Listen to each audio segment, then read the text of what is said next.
which, as we got through all those heavy things and getting into some more fun social things, and this is something that you may have actually seen, halfway between the equator and the North Pole, Idaho's 45th parallel markers. Something you may have seen while driving to northern Idaho or coming down to the southern part of the state. There is an intriguing geographic marker that is nestled within the scenic landscape of Idaho that not only offers a unique educational opportunity, but also serves as a fascinating destination for families exploring the state. The 45th parallel is an invisible line that circles around the globe. It marks the halfway point between the equator and North Pole. This line of latitude runs through several locations in Idaho, including the notable marker at Highway 95 in New Meadows, about 12 miles north of McCall, if you kind of need a little context there, and then another one at Highway 28 south of Salmon next to Lemhi River. These markers provide a more tangible kind of connection there to the abstract concept that can be global geography, making them a definite visit for those traveling and residing in the state. Now, with this said, I know geography can be a boring topic for some people,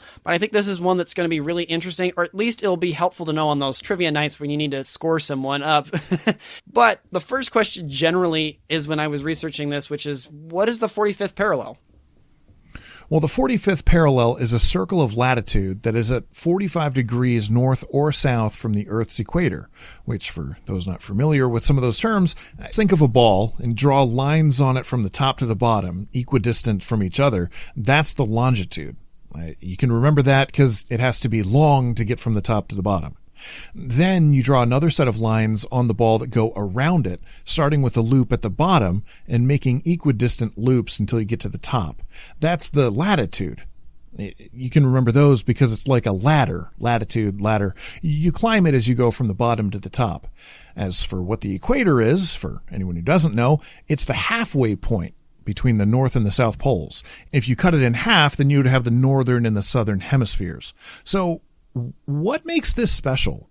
Well, one reason is that the southern 45th parallel is mainly in the ocean. 97% of it is covered by water, so you really can't see most of it. However, the northern 45th parallel passes through several countries and regions around the world, including parts of Europe, North America, and Asia. The second is, if you live in Boise or Pocatello, you're closer to the equator than you are to the North Pole.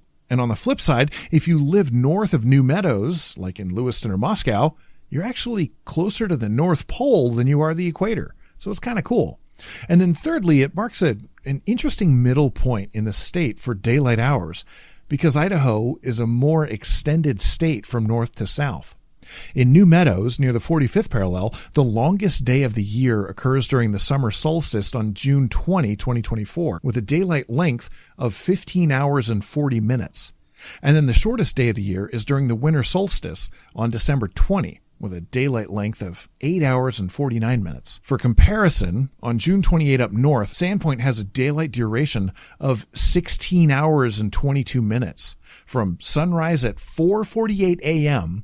to sunset at 9:10 p.m. That's a lot of sun.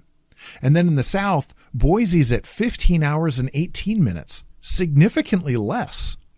All these things, I know, getting a bit of terms and different stuff, but one, you won't actually see some mountain range or something different like that.